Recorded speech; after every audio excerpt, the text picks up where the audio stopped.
All right, everyone, get ready for our deep dive today. Mm. We're tackling Atomic Habits by James Clear. Okay. We've got excerpts from the book itself, ready to explore how small changes, the ones we often overlook, can actually turn into something amazing over time. Interesting. It's about using the power of compounding to, well, achieve almost anything. It's funny. What strikes me about Clear's approach is that he's not just throwing out motivational stuff. Yeah. He actually has this practical framework, and it's backed by science, too. Makes sense. It's not just about wishing to be better. It's more about understanding how habits form, Right.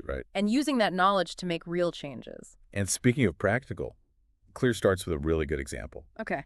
The British cycling team, they went from, well, not so great to dominating their sport. Wow. And the thing is, it wasn't some big overnight change that did it. Right. It was all about what their new performance director, Sir Dave Brailsford, called the aggregation of marginal gains.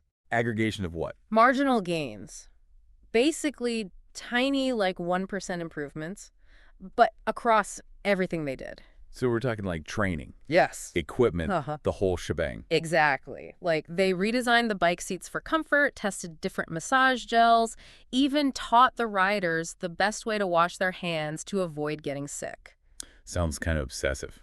Well, maybe, but the results were incredible. Within a few years, they were winning the Tour de France, even set a new Olympic record. So that's the compounding effect in action. Exactly. It's that idea that small improvements, when you do them consistently, they add up, exponentially. Like compound interest. You got it. Clear actually gives the numbers. Okay. He says if you can get just 1% better every day at something, by the end of the year, you'll be 37 times better.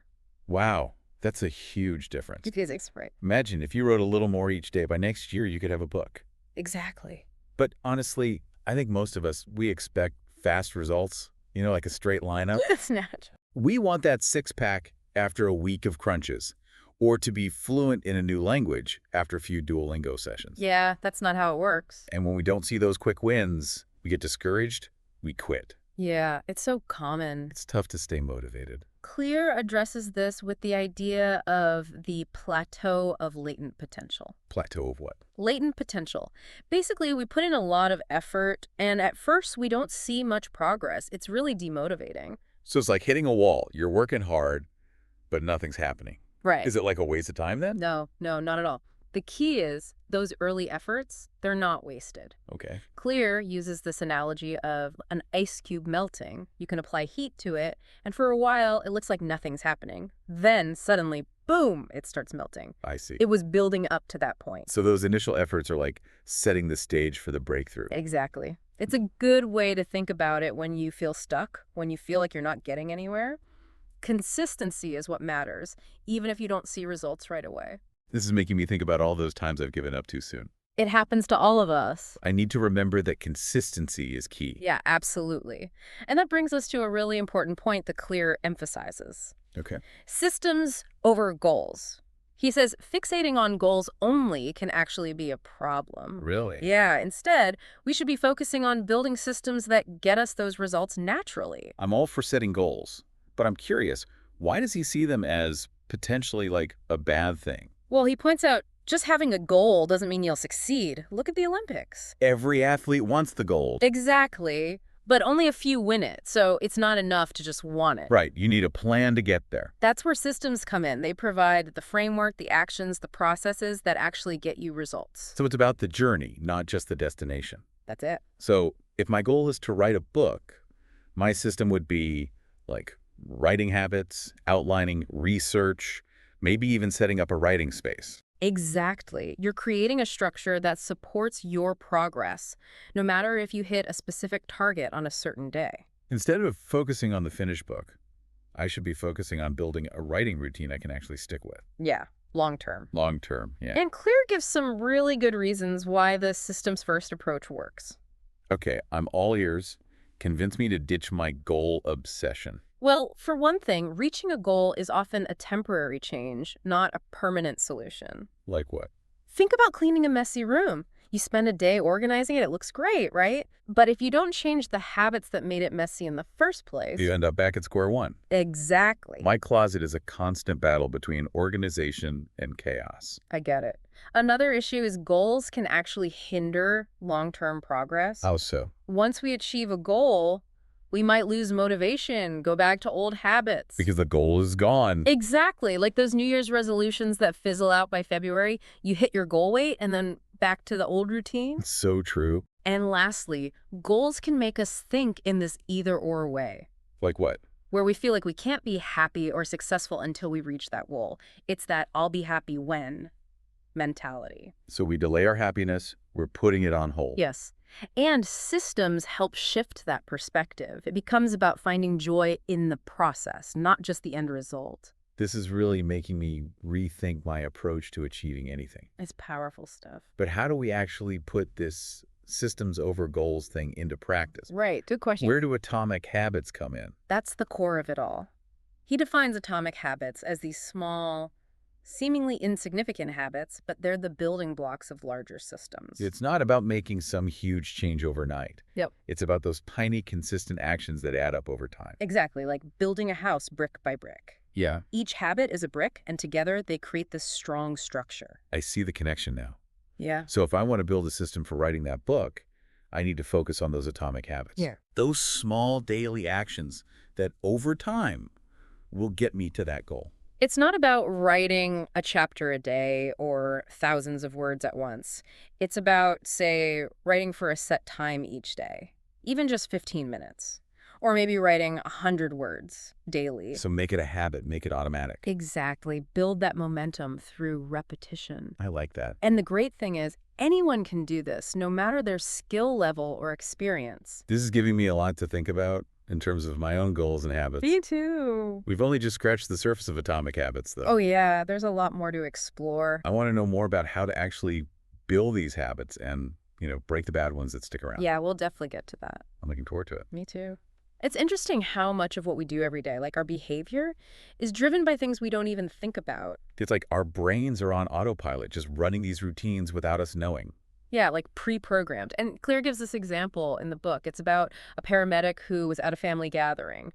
And suddenly, she just felt like something was wrong with her father-in-law, even though he seemed totally fine. Really? Did she have some kind of sixth sense or something? Well, not exactly, but because of her years working with heart attack patients, her brain had learned to pick up on these really subtle signs, visual cues that other people wouldn't notice. Wow. She insisted he go to the hospital. Turned out he was having a major heart attack. Her intuition, what she developed from seeing those cues over and over, literally saved his life. That's amazing. It shows how powerful those subconscious connections can be. It really does. It's like our brains are always scanning, looking for these signals and guiding our actions without us even knowing. So we're not really in control. Well, we are, but we have to be aware of these patterns. And this leads us to the first law of behavior change. Okay, first law, lay it on me. It's all about making those cues for good habits obvious, like really standing out in our environment. If we want to make positive changes, we need to set things up so they support the actions we want to take. So it's not just about willpower, like forcing myself to do something. Right. It's about designing our surroundings to nudge us in the right direction. I like that. Designing our surroundings. Yeah. Makes it sound more doable. And remember that habits scorecard we talked about before. This is where it becomes really useful. Remind me about the habits scorecard. It's basically where you list out all your daily habits, everything you do regularly, and you mark each one as good, bad, or neutral. Okay. So you become more aware of those autopilot behaviors that are shaping your life. So bringing those unconscious patterns into our awareness. Exactly. Then, once we know what they are, we can start to change our environment to support the good ones and make the bad ones less tempting. Okay, that makes sense. How do we actually do that? Clear gives some great strategies. Yeah. Think about that example we mentioned, the stickers in the urinals at that airport in Amsterdam. Oh, yeah, the ones that look like flies. Yes. They actually helped improve aim, just that one little visual cue. It's a perfect example of how small changes in our environment can nudge us towards better choices. So it doesn't have to be some big, overwhelming life makeover, just small tweaks. That's the point. Find those key habits and then adjust your surroundings to make those good actions more appealing. That feels so much less daunting than relying on willpower alone. Way less daunting. And the more we embed those cues for good habits into our environment, the less we have to fight ourselves, Willpower gets tired. It really does. Yeah. So, if I wanted to drink more water, Instead of constantly reminding myself, I could just keep full water bottles all around the house. Exactly. You're making it easy and convenient, which is key. Out of sight, out of mind, remember. It works for both good and bad habits. You mentioned you wanted to practice guitar more, right? I do, but my guitar is usually tucked away in its case in the spare room. What if you put it on a stand right in your living room? That's a good idea. I'd see it all the time. Exactly. It becomes this visual prompt. Out of sight, out of mind. Oh, There. the more I see it, the more likely I am to actually pick it up and play, even if it's just for a few minutes. That's what we want. You're lowering that barrier to entry for the habit you want. This is sparking so many ideas. Like with my workout routine, I always talk myself out of going to the gym. What if I set up my workout clothes the night before, right next to my bed? I love that. You're making it impossible to ignore. It's one less decision to make in the morning when my willpower is already low. And speaking of making things easier, have you ever heard of habit stacking? Habit stacking? No, what's that? It's a way to build new habits using your existing ones, kind of like a chain reaction. Okay, I'm listening. The formula is, after current habit, I will new habit. So, like, after I brush my teeth, I will floss. Perfect example. You're basically adding your new habit onto something you already do, making it part of your routine. I like that, a domino effect of good habits. That's it. So instead of just saying, I want to meditate more, you could say, after I make my coffee, I will meditate for 1 minute. Ah, I see. Using that existing habit as a trigger. You got it. You pick a specific cue, your morning coffee, and attach your new habit to it. Makes it easier to remember and actually do it. My brain's already coming up with all sorts of combinations. Exactly. And as you get comfortable, you can build even longer chains of habits, making your whole day more productive. So it's all about finding those existing anchors in our day and attaching new habits to them. Exactly. And it all goes back to those basic principles, making good habits obvious, attractive, easy, and satisfying. We're making it easier to do the things we know are good for us. Removing the friction. Exactly. And the more we can make those positive actions automatic, the less we have to depend on willpower. Which we know is a limited resource. It's amazing how much potential there is in just changing our environment and routines. We can almost trick our brains into making better choices. It's about being strategic. And remember, it's not about becoming a completely different person overnight. Right. It's those small changes consistently applied that lead to big transformations over time. You know, as we're talking about all this, it's really hitting me how much our surroundings affect what we do. Yeah, for sure. It's like we're constantly being molded by our environment, whether we realize it or not. So it's not just about having enough willpower to resist temptation, Okay. like forcing myself to go to the gym instead of grabbing a bag of chips. It's about setting things up to make those healthy choices the easy ones, the natural ones. That's a good way to put it. Clear has a whole chapter in Atomic Habits on this. It's called Environment Design. Okay. He says we overestimate motivation a lot, and our surroundings play a much bigger role in our behavior than we think. So, like, if I'm always surrounded by snacks, Yeah. it's going to be harder to resist, no matter how disciplined I think I am. Exactly. He actually quotes this equation by a psychologist, Kurt Lewin. It says, behavior is a function of the person and their environment. Yeah. Meaning it's not just about what's going on inside us, our motivation, but also what's around us, those external cues. So how do we use this to our advantage? Well, the key is making the cues for good habits obvious, and the cues for bad habits, like invisible. Out of sight, out of mind. Exactly. So if you're trying to cut down on sugary drinks, don't even buy soda. Keep it out of the house. No temptation. Exactly. You take away that visual cue, the soda bottle in the fridge, you're way less likely to be tempted. That makes a lot of sense. And I guess that applies to anything, right? Yeah. If you want to read more, have books in your living spaces. Make them easily accessible. Not hidden away. Right. Or if you want to practice gratitude more, keep a journal on your bedside table. Easy to reach. It's about making those things we want to do more visible. And accessible, making it easy, frictionless. It's making me think about my workspace. I have so much clutter. Clutter's a killer. I can never find anything. And it's hard to focus. Oh, I know. Like, my desk is a reflection of what's going on in my head. Clutter can be really stressful. Just clearing things off, giving everything its own spot can make a huge difference. You're preaching to the choir. I just need to actually do it. Baby steps. Ah. But there's another thing about environment design Clear talks about, and that's context. Context. Yeah, he says habits are often linked to specific places or situations. Oh, interesting. Like they're more likely to happen in certain places or at certain times. So it's not just about the cue, it's about associating that cue with a particular place or time. Yes. He gives this example of people who have trouble sleeping. Oh yeah, insomnia. They're told to only go to bed when they're tired, and if they can't fall asleep, get out of bed and go somewhere else. So the bed becomes associated with sleep. Exactly. And you can use that for other habits too. Yeah. Say you always snack while watching TV. That's me. Try snacking somewhere else, like the kitchen table. Mm. Break that automatic connection. So it's about being more mindful, more deliberate. Right. And Clear even suggests if you're trying to break a really tough habit, sometimes the best thing is to completely change your environment. Like what? Go on vacation. Yeah, or even just work from a different coffee shop for a bit. Shake things up. A change of scenery can really help. Exactly. It's like pressing a reset on your autopilot. But it's not just our external environment that matters. Right. What about our thoughts, our beliefs? How we see ourselves. That must play a part too, right? Absolutely. This brings us to a really important part of atomic habits, the connection between our habits and our identity.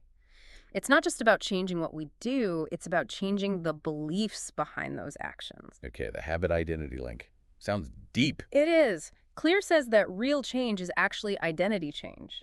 It's not enough to just change our actions. We need to shift those underlying beliefs that are driving them. It's about becoming the kind of person who naturally does those things. So it's not just doing the right things, it's being the kind of person who does those things without even thinking about it. He has this famous quote, "The goal is not to read a book, the goal is to become a reader. I like that. It's a different way of looking at it. The goal is not to run a marathon, the goal is to become a runner." It's about embodying a certain way of being. But how do we actually change our identity? It's a two-step process. First, decide who you want to be. Okay? And second, prove it to yourself with small wins. So if I want to be more organized, what would a small win look like? Could be something as simple as making your bed every morning That seems doable. or decluttering your desk for 5 minutes each day. Those little actions, when you do them consistently, they start to build evidence for that new identity you're creating. So those small actions actually contribute to a bigger shift in how we see ourselves. It's about building evidence. Each time you do something that aligns with that desired identity, you're basically casting a vote for it. A vote for the person you want to be. Exactly. The more votes, the stronger that belief becomes. So we're kind of rewriting the story we tell ourselves about who we are. That's it. And those small wins are important because they provide the proof, The proof that we can change. Yeah. So when you make your bed, you're not just tidying up, you're reinforcing that belief. I am an organized person. This makes me think about some of the negative things I tell myself. Like what? I'm terrible with directions. I'm not a morning person. Oh, yeah, we all have those. And it's like, because I believe those things, I act in ways that confirm them. It's like a self-fulfilling prophecy. Clear calls it identity conflict. Where what we want to do clashes with who we think we are. It's hard to change if you're fighting yourself. So if I want to be a morning person, but I see myself as someone who hates mornings, I'm making it harder for myself. You're going against your own self-image. But you can challenge those beliefs Oh. by consciously acting in ways that go against them. You can start to change that internal story by showing yourself that you can change. So even if it feels awful at first, I have to force myself to wake up early and be productive. That's the idea. You're gathering evidence for a new belief. I can be a morning person. It's a process. It takes time and effort. It does, but you can reshape those deep-seated beliefs through action. It's like we're constantly choosing who we want to be. And the more we choose those actions that align with that ideal version of ourselves, The closer we get to actually becoming that person. it's powerful stuff. This has been amazing. I'm glad you think so. I feel like I have so many new tools to work with. Me too. It's all about making those small changes, those atomic shifts, and believing that they can make a big difference over time. That's the beauty of it. Small, consistent actions leading to a life you love. Finding joy in the process of becoming, not just waiting for that end result. This has been so thought-provoking. I'm already thinking about all the habits I want to work on. Me too. It's about embracing those tiny changes, those atomic habits, and trusting that they can really transform your life. Before we finish up, I have a question for everyone listening. Okay, let's hear it. If you could pick one atomic habit to focus on, just one small change that could have a big impact, what would it be and why? Head down to the comments and tell us. I can't wait to read what everyone comes up with. Remember, no change is too small. Until next time, keep those comments coming. And keep diving deep. We love hearing from you.